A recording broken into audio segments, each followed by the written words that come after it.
K7 family మెంబర్స్కి నమస్కారం. నేను తోటకూర రఘు.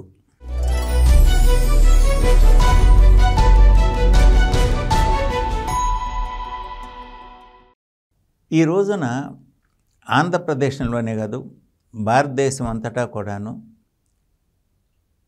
దొంగ బియ్యం రవాణా అనేటువంటిది చర్చనీయాంశం అయింది. పవన్ కళ్యాణ్ కాకినాడ పోర్టుకు వెళ్ళటం, ఆ యొక్క బియ్యాన్ని సీజ్ చేయమని చెప్పటం, ఇది కూడా చర్చనీయాంశమైంది. పవన్ కళ్యాణ్ ఒక వేలెత్తి చూపిస్తే ఇప్పుడు 4 వేళ్ళు ప్రభుత్వం వైపు చూపిస్తున్నాయి, అంటే కూటమి ప్రభుత్వం వైపు చూపిస్తున్నాయి. దీనికి 2 కారణాలు ఉన్నాయి. ఒకటి, ఇప్పటి వరకు చంద్రబాబు నాయుడు స్పష్టంగా అసలు ఏంటి సిబిఐ ఇంతగా స్కాండల్ జరుగుతుంటే అన్నమాట సిబిఐ ఎంక్వైరీ ఎందుకు వేయలేదు అనేటువంటిది ఒకటి చర్చనీయాంశం. రెండవది, కాకినాడ పోర్టు నుంచి 1995 నుంచి బియ్యం ఎగుమతి జరుగుతుంది. దానిలో ఈ కాకినాడ పోర్టులో 30,000 మంది కార్మికులు పనిచేస్తున్నారు. ఈ యొక్క పవన్ కళ్యాణం దాడి తర్వాత మొత్తం కూడా లారీలన్నీ కూడా అన్నమాట గుజరాత్లోని కాండ్లా ఎయిర్పోర్ట్కి, గంగవరంకి, విశాఖపట్నంకి వాళ్ళేమీ దందా ఆపల. అంటే అదానీకి ఉన్నటువంటి ఒక గంగవరం పోర్టుకి, లేకపోతే కాండ్లా అంటే గుజరాత్లోని కాండ్లా పోర్టుకి అక్కడికి తరలించేశారు మొత్తం. అంటే అధికారులు కూడా అన్నమాట ఈ యొక్క స్కామ్లో, ఈ దందాలో భాగస్వాములు కావటం వల్ల యథేచ్ఛగా దేశం అంటే రాష్ట్రం యొక్క ఎల్లలు దాటి పరరాష్ట్రాల్లోకి వెళ్ళిపోతున్నారంటే ఎంత స్ట్రాంగ్ నెట్వర్క్ పనిచేస్తుందో మనం ఊహించుకోవచ్చు. దీన్ని ప్రతిపక్షాలు, లేకపోతే పత్రికలు, లేకపోతే సోషల్ మీడియా ఇది చూపుతున్నాయి. అంటే అదాని ఆధ్వర్యంలోనే ఇప్పుడు కృష్ణపట్నం పోర్టు కూడా ఉంది. అక్కడ ఏం జరుగుతుంది అనేటువంటిదే అందరికీ కూడా అన్నమాట తెలుస్తున్నటువంటి ప్రశ్న. ప్రభుత్వం ఏం యాక్షన్ తీసుకుంటుంది? బట్ కాకినాడ పోర్టు దగ్గరికి అన్నమాట మీరు సర్దుకుంటున్నారు. మరియు గంగవరం సంగతి ఏంటి? కాండ్లా వైపు వెళ్ళిపోతున్నటువంటి, అంటే మన రాష్ట్రం నుంచి తరలిపోతున్నటువంటి ఈ యొక్క లారీల సంగతి ఏమిటి అని చెప్పేసి వాళ్ళు అడుగుతున్నారు. ఇది కాక మరొక ముఖ్య విషయం పవన్ కళ్యాణ్ ఉద్దేశించి వాళ్ళు అడుగుతున్నారు. అదేమిటంటే, ఈ స్టెల్లా అనేటువంటి షిప్ నుంచి 35 మంది ట్రాన్స్పోర్టర్స్ 36,000 అంటే టన్నులు రైస్ అన్నమాట వాళ్ళు ఎక్స్పోర్ట్ చేస్తున్నారు. పక్కనే కెన్స్టార్ అనేటువంటి ఒక షిప్ ఉంది.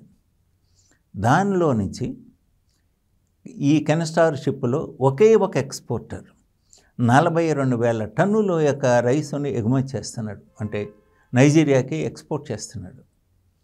మరి నువ్వు స్టెల్లాలోకి షిప్లోకి వెళ్ళేసి ఏది తుఫానులో 8 కిలోమీటర్ల లోపలికి వెళ్ళి ఆ యొక్క షిప్ని అన్నమాట చుట్టూతో 3 సార్లు ప్రదక్షిణ చేసినట్టుగా అన్నమాట తిరిగి మొత్తానికి ఆ షిప్లో వెళ్ళేసి దొంగ బియ్యాన్ని పట్టుకున్నాం. కానీ పక్కనే ఉన్నటువంటి కెన్స్టార్లోకి ఎందుకు వెళ్ళలేదు అని చెప్పేసి ప్రశ్న.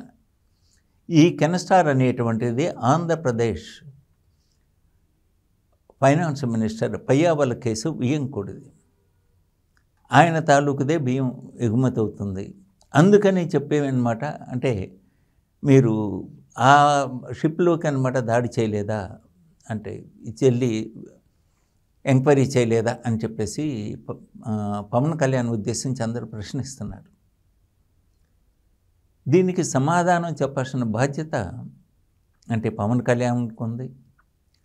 అలాగే మంత్రి పయ్యావుల కేశవ్ కూడా ఉంది. దీనికి పయ్యావుల కేశవ్ రెస్పాండ్ అయ్యాడు.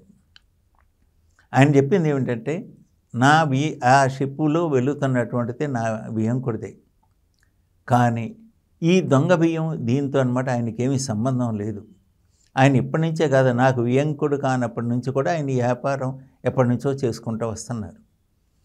ఆయన ఆంధ్రప్రదేశ్ నుంచి కాకుండా కేరళ, తమిళనాడు నుంచి బియ్యం కొనుగోలు చేసి తీసుకొచ్చి ఉప్పుడు బియ్యంగా, అంటే దానికి అనమాట బియ్యంగా అనమాట తీసుకొచ్చి, అదేమి కూడా మన యొక్క ఈ రైస్ కాదు, ఈ పేదలకు ఇచ్చేటువంటి ప్రభుత్వం వాళ్ళు ఇచ్చినటువంటి రైస్ కాదు అది, అంటే రేషన్ రైస్ కాదు.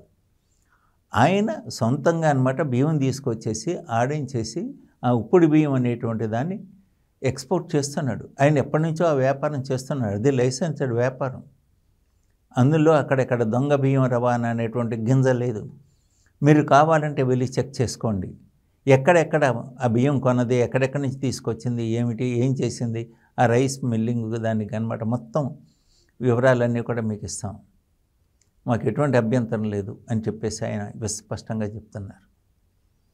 అంతేగాక ఆయన ఒక అడుగు ముందుకేసి అదానీ గురించి మొట్టమొదట బయటపెట్టింది నేనే, ఈవేళ సుప్రీంకోర్టులో కేసు వేసింది మేమే, అలాగే ఈవేళ అదే విషయం మీద అనమాట ఉభయ సభలో అన్నమాట గందరగోళం జరుగుతోంది అని చెప్పి తన నిజాయితీని, నిస్వార్థాన్ని చాటుకోవడానికి ప్రయత్నం చేశారు. కానీ విపక్షాలు కానీ ఇవన్నీ కూడా అనమాట వాటి ప్రయత్నం చేస్తున్నారు. ఈవేళ కాకినాడ పోర్టులో ఏది ఈ యొక్క బియ్యం ఎగుమతి అనేటువంటి దాని మీద ఎప్పుడైతే ఈ ఆంక్షలు, ఈ సెర్చ్ వారెంట్లు ఇవన్నీ కూడా మొదలైనయో ఎగుమతులు అనేటువంటిది ఆగిపోయినాయి.